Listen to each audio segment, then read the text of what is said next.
Docking completed. Welcome aboard the XSS Ecclesiastes.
I've been expecting you, Mr. Hodges. I was contacted by the company and told you were on your way.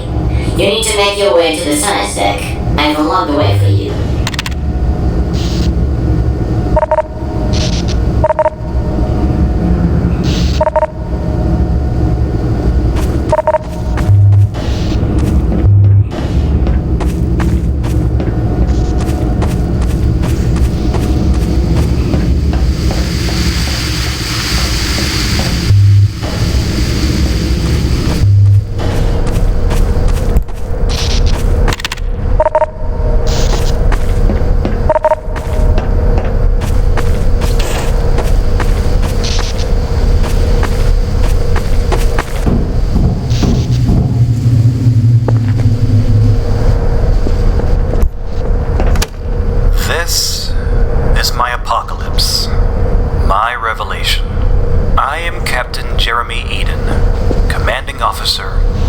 XSS Ecclesiastes.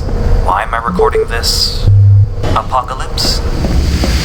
I suppose, if Exterior ever finally decides to come here and investigate, I would like them to know what happened. I harbor some hope that, perhaps, they will learn the lessons I learned too late. Listen to me. You have to get off this ship. Now! Yes, I'm talking to you. You have no idea what you're getting involved in. Sorry about that. That was just an old recording. Best you ignore it.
This is the cargo deck.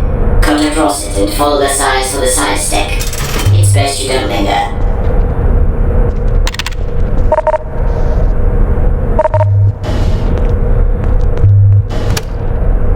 Captain Eden came to see me today. The captain is not a religious man, but he occasionally checks in with me. He's a man that likes his ship to run smoothly. But it wasn't the usual check-in today. He revealed to me that he believes the nebula to be... He thinks it's trying to communicate with us, but we aren't able to understand it. He asked me, could the being possibly be a manifestation of God? Do you believe in God? I asked him. He looked at me.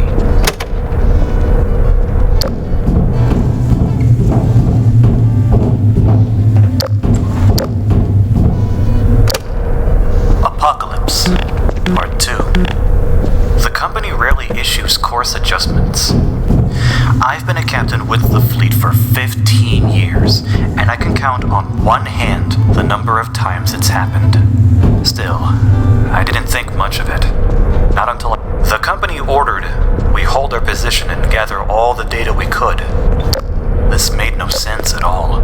Ecclesiastes is transporting crucial supplies, not to mention personnel, to the new 581c colony.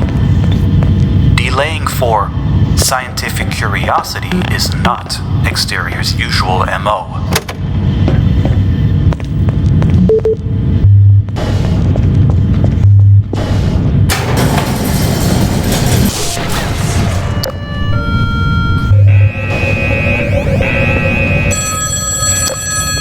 Some of the ship's systems are starting to malfunction due to the interference from the nebula. Looks like you're going to need to find another way up in the science deck. I'll open up this sector so you can look around. Maybe you can find some other way up to science. Before I do, you should be warned. This deck isn't safe. If you see any crew members, avoid them at all costs. This is for your safety.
Dr. Wilson is convinced that the signals are consistent with a mind of sorts.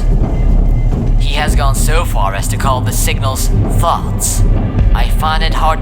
I told one of the technicians what I was thinking and he jumped straight to assuming it was a life form. The fool. I had to remind him that computers can have minds too. Perhaps we have found a naturally occurring computer.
I see you have reached the science deck. Head over to the telepathy labs. I'll explain what you need to do when you get there.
Apocalypse, Part 4. With exterior providing no help, I was forced to turn to my own science team. Luckily, 581C is getting an unusually well-funded research operation, so Ecclesiastes is filled with top talent.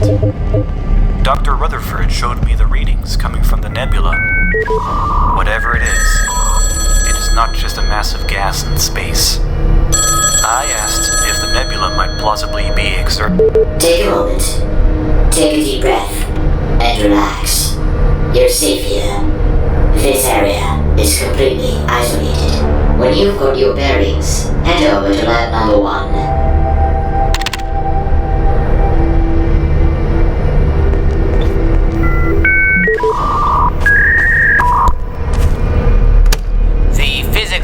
Of the illness is fascinating. It seems to affect some members of the crew more than others, but I can't find a commonality. The worst affected are confined to one part of the ship, and none have previous afflictions or conditions that would explain what I'm seeing. It's most peculiar.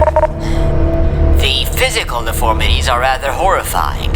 My most progressed case looks almost inhuman. His appearance has degraded so much.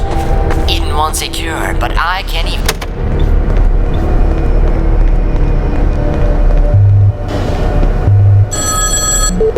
You've probably noticed that things aren't quite right on board this ship.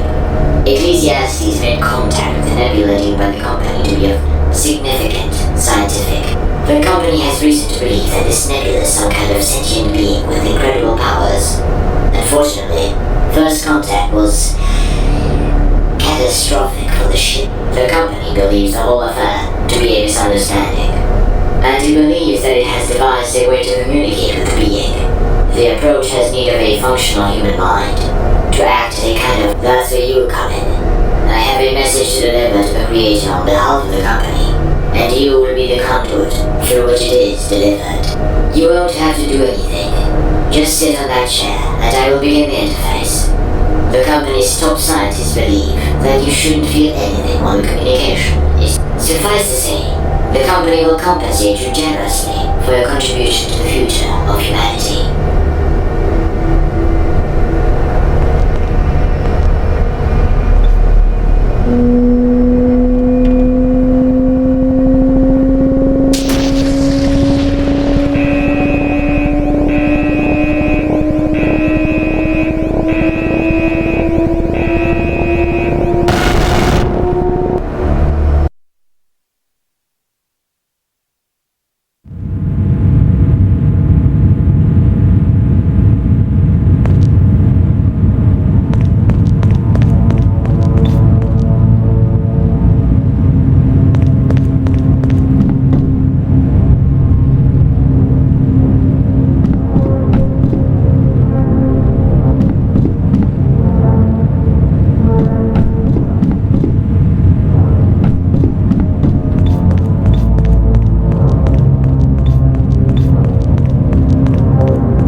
understand now.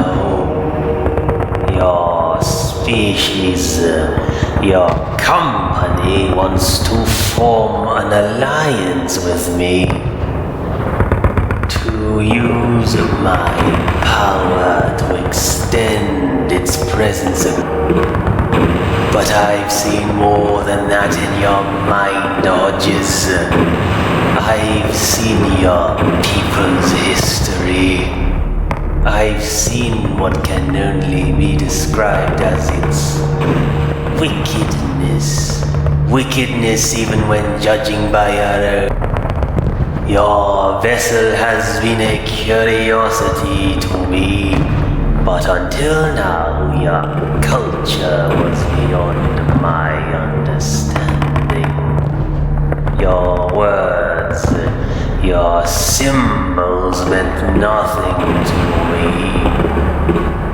Now that I see, I want nothing more to do with your...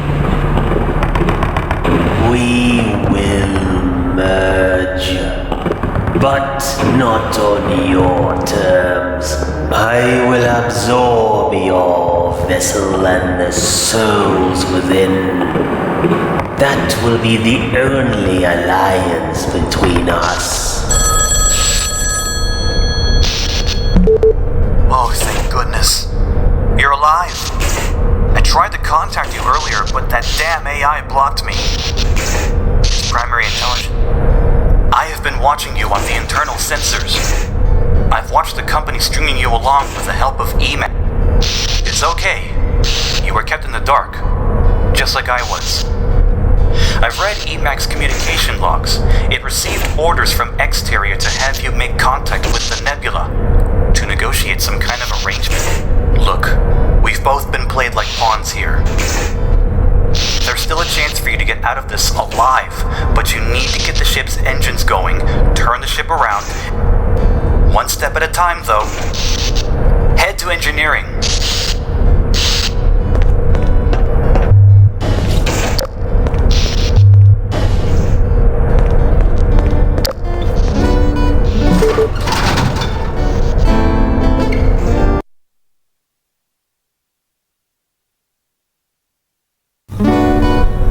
I'm sorry you got involved in all this. I'm sorry I got involved in all this too.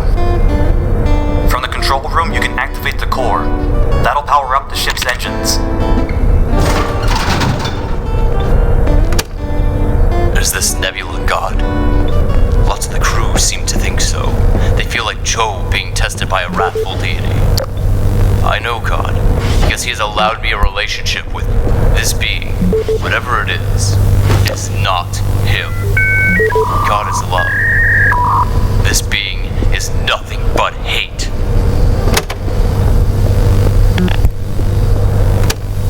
Apocalypse. Part 5.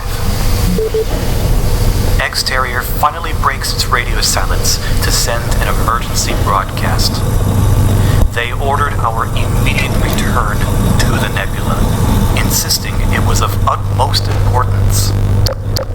I refused at first, but Woodrow Bell, one of the top shareholders of the company, and newly appointed managing director of 581c, contacted me directly. He said that were I to continue to violate corporate orders, I would be stripped of my commission.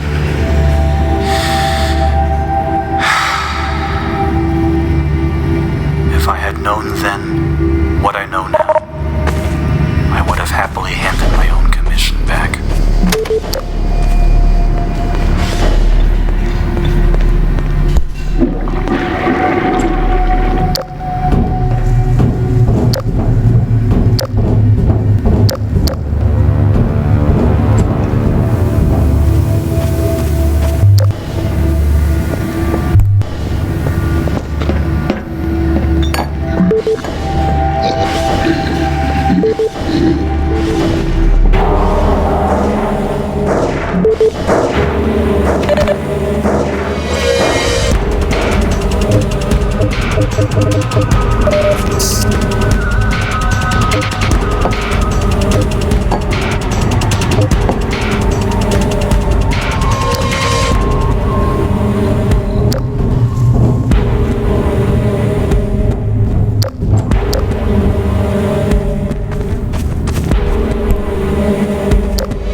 Apocalypse, Part 7.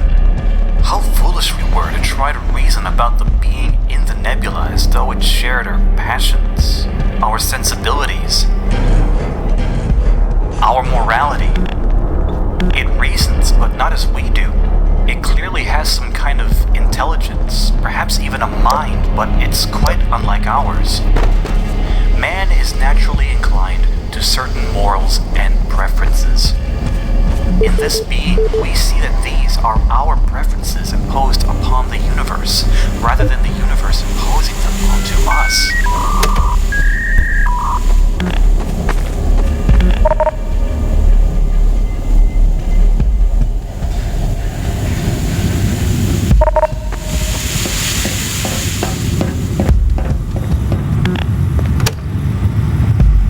Apocalypse, Part 6.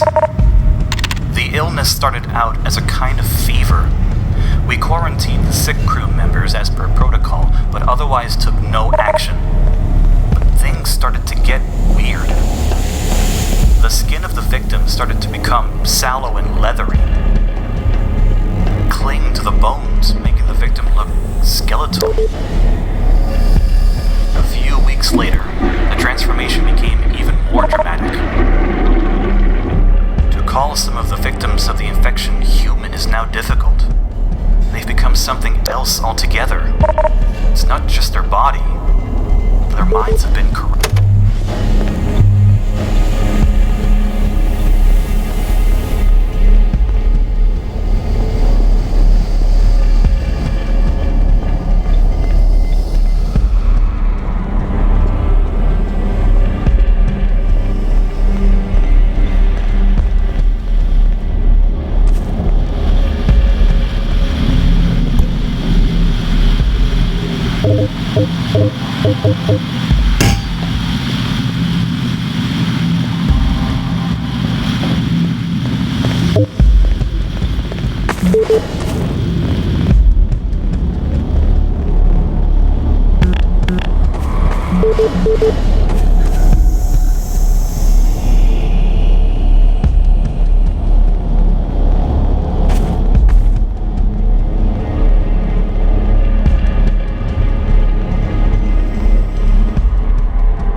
first suggested the nebula was causing the growth on the crew, and now the ship too.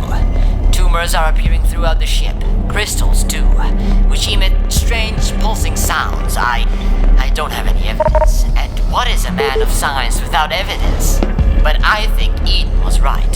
The nebula, or something inside of it, is transforming us into... But I'm not quite...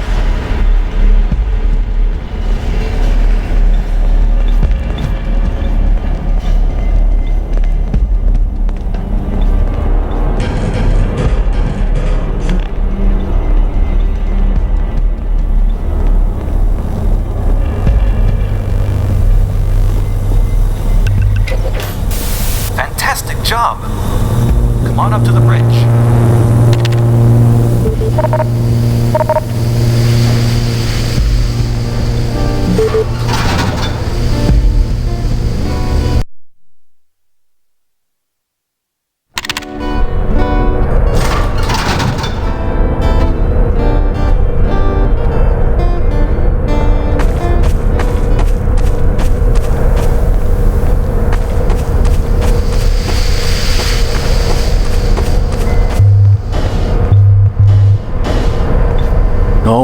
No! Don't come any closer. I don't want you to see what I've become. I'm not the man I once was. I have failed my crew, but I won't fail you. Too many good men and women have died already because of the company's short-sighted actions. You need to use the helm control on the bridge to steer the ship out of here. With the engines up and running, you should be able to pull Ecclesiastes away from the nebula. But you need to hurry.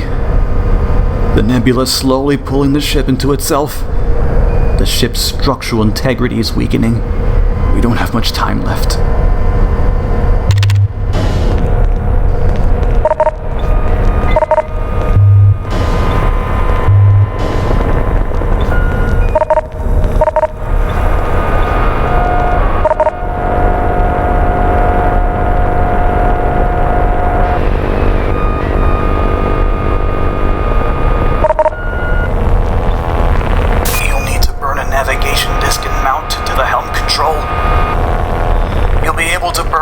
Down in cartography.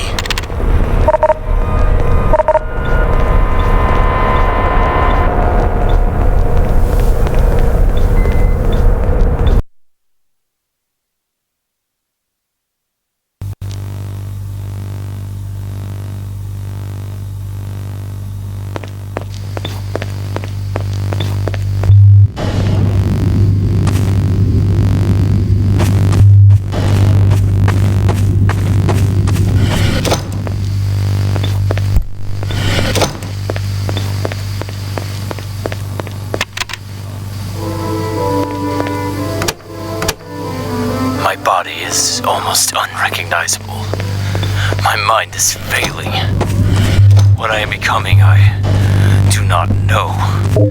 Yet I am strong, because even as my earthly form crumbles, God stands protective of my soul.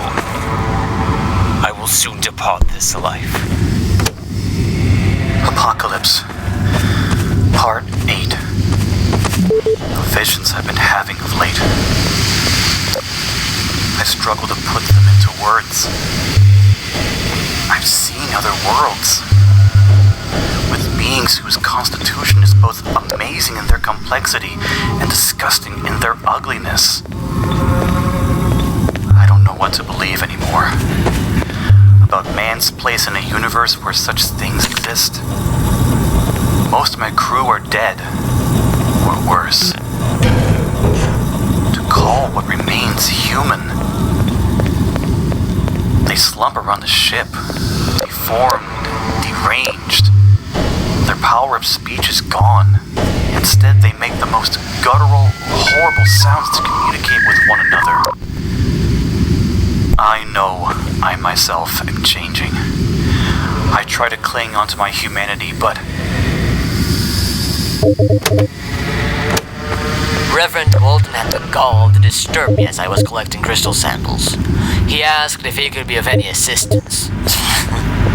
As politely as I could, I said that this was a job for science and suggested he get back to writing sermons about God.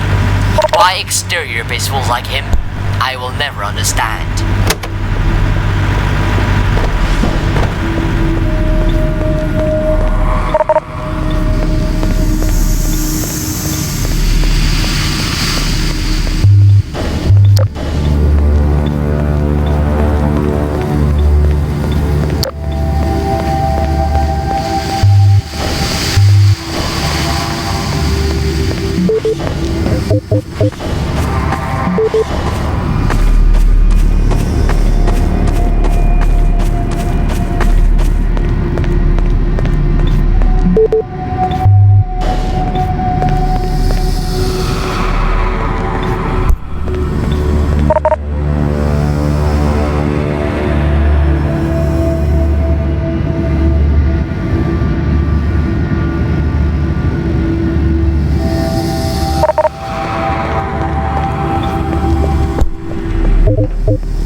After this one.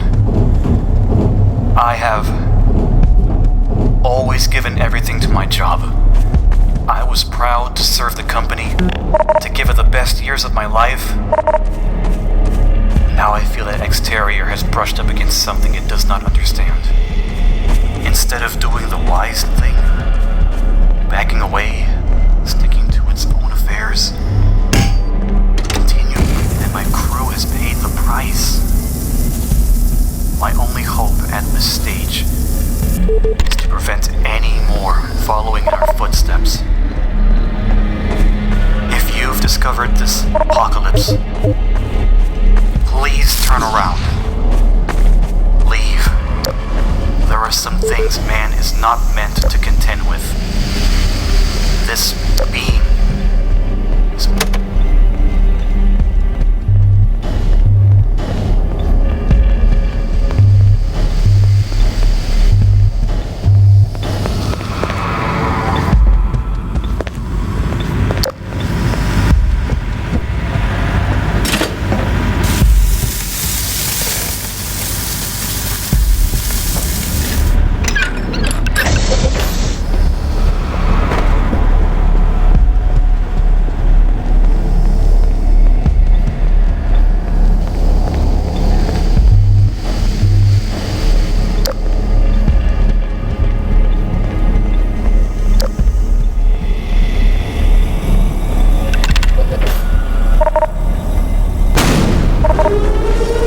Attention, all personnel. This is an operating warning. Structural integrity of Ecclesiastes is failing. This is not a drill. All personnel are advised to evacuate immediately.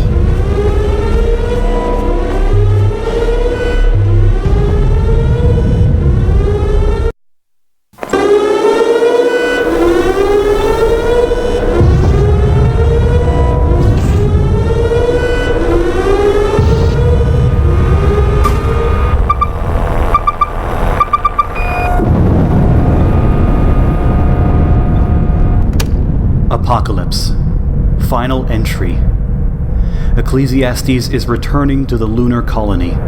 Hodges has mercifully been spared the corruption that befell me and my crew. Exterior's attempt at using the power that resides in the nebula for its own greedy purposes was thwarted. There are powers far beyond what we mere humans can understand, things we should absolutely not meddle with. My crew paid the price for learning that. If the company chooses to ignore this warning, then it will be sealing its fate and that of humanity. This is Captain Eden, Commanding Officer...